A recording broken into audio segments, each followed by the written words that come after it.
Sektor perhotelan saat pandemi di tahun 2020 kemarin memang terpukul sangat keras ya teman-teman. Tapi setelah pandemi berlalu, teman-teman bisa perhatikan kalau sektor ini, yaitu sektor perhotelan maupun sektor pariwisata, sudah mulai bergerak naik dan kenaikannya cukup signifikan ya teman-teman. Lalu, apakah IPO-nya GRPH ini bisa meramaikan pesta IPO di bulan Januari 2024 ini karena sektor perhotelan sedang bergerak naik? Atau ini justru sarana check out dan sahamnya nanti akan tidur di gocap? Yuk kita bahas. Tapi sebelum membahas lebih lanjut, bagi kamu yang suka mengikuti info terkini mengenai saham dan juga pembahasan IPO maupun pasca IPO yang menarik, yuk like dan subscribe dulu YouTube Meja Saham.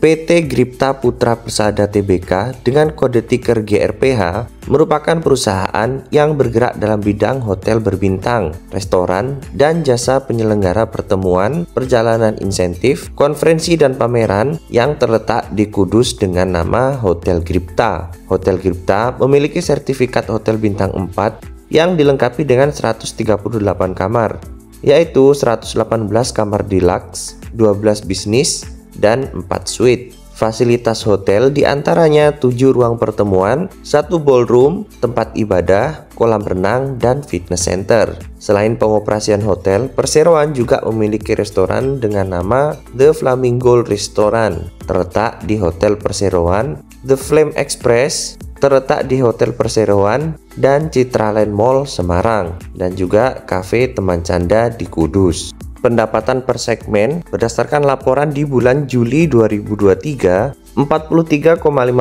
atau sekitar 6,7 miliar diperoleh dari pendapatan sewa kamar, lalu 43,5% atau sekitar 6,4 miliar diperoleh dari restoran, dan 1,6 miliar atau sekitar 10,9% diperoleh dari sewa ruangan.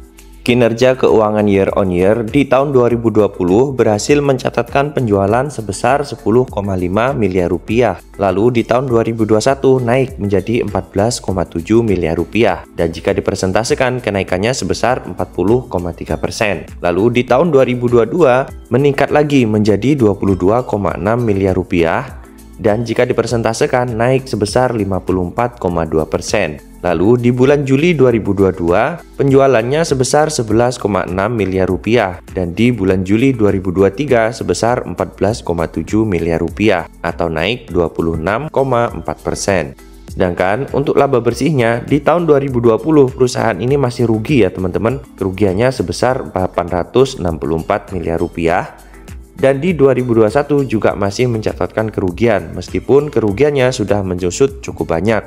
Kerugiannya sebesar 346,3 juta rupiah, atau jika dipresentasikan menyusut sekitar 59,9%. Barulah di tahun 2022 perusahaan ini berhasil mencatatkan keuntungan, yaitu sebesar 1,3 miliar rupiah. Di sini ada catatan bahwa laba bersih ini didorong oleh pemulihan ekonomi pasca COVID-19 dan meningkatnya kunjungan tamu ke Hotel Perseroan. Sayangnya, per Juli 2022 perusahaan ini masih tetap mencatatkan kerugian ya teman-teman sebesar 71 juta rupiah. Lalu di bulan Juli 2023 ini perusahaan mencatatkan keuntungan sebesar 1,4 miliar rupiah, atau jika dipresentasikan keuntungan bersihnya naik 2115,5%.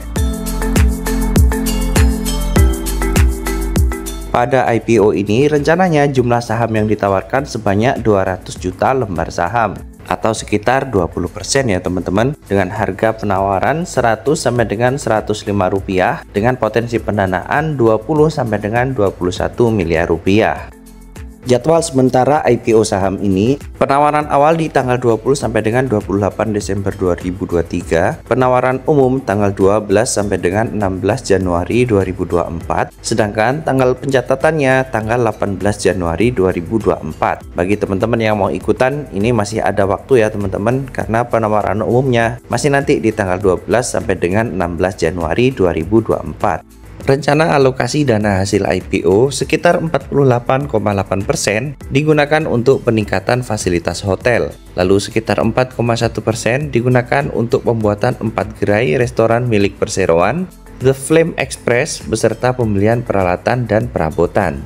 Kemudian sekitar 3,4% digunakan biaya sewa 4 lokasi gerai baru The Flame Express selama jangka waktu 1 tahun, dan sisanya untuk modal kerja perseroan. Di sini ada keterangan bahwa rencana lokasi yang akan ditempati terletak di Kota Semarang, yakni The Park Mall, Queen City Mall, Istana Buah, dan Java Super Mall. Valuasi GRPH berdasarkan laporan keuangan di bulan Juli 2023, potensi market cap-nya sekitar 100 sampai dengan 105 miliar rupiah dengan price per share 3,9 sampai dengan 4,1 kali, sedangkan PE-nya 34,9 sampai dengan 36,7 kali. Dan PBV-nya cuma 1,4 kali. Jika dilihat dari data ini memang terlihat valuasinya murah ya teman-teman, tapi kalau dilihat dari kinerja keuangannya sepertinya memang wajar kalau perusahaan ini dihargai murah. Kalau menurut teman-teman gimana? Silahkan tulis di kolom komentar. Selain itu, dengan prospektus seperti ini ada kemungkinan perusahaan ini masuk ke papan akselerasi ya teman-teman, tapi untuk kepastiannya kita lihat nanti saat listing ya.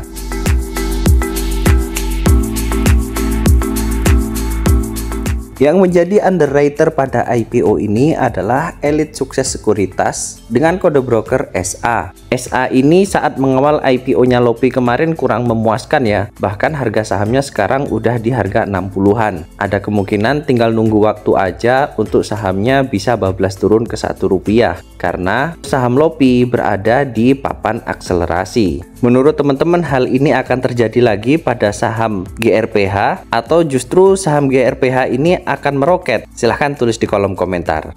Bagi teman-teman yang hanya mau beli saham dengan kategori syariah, kemungkinan saham ini masuk ke dalam kategori syariah ya teman-teman. Tapi untuk keputusan final menunggu dari OJK dan juga DSN MUI. Sebagai kesimpulan, perusahaan ini merupakan perusahaan yang bergerak di bidang perhotelan dan berlokasikan di Kudus, Jawa Tengah. Kesimpulan yang kedua, dari sisi kinerja keuangan menurut saya sih kurang menarik ya teman-teman. Dan ini menjadi salah satu alasan kenapa saya nggak ikutan pada IPO-nya saham ini. Kesimpulan yang ketiga, valuasinya bisa dibilang cukup wajar. Apalagi untuk sekelas perusahaan IPO bisa dibilang cukup murah ya teman-teman. Kesimpulan yang keempat, yang menjadi underwriter pada IPO ini adalah Elite Sukses Sekuritas. Seperti yang udah pernah saya bahas sebelumnya, kalau underwriter ini kurang menarik saat mengawal IPO. Bahkan di IPO-nya Lopi menurut saya sih mengecewakan. Jadi dengan begitu, di saham ini saya udah pasti skip ya teman-teman. Tapi sekali lagi saya ingatkan bahwa ini bukan merupakan ajakan beli maupun tidak beli. Karena keputusan semua berada di tangan masing-masing investor. Kalau teman-teman gimana? Ikutan atau skip pada IPO ini? Silahkan tulis di kolom komentar. Dan bagi teman-teman yang suka mengikuti info terkini mengenai saham dan juga pembahasan IPO maupun pasca IPO yang menarik, yuk like dan subscribe dulu YouTube Meja Saham.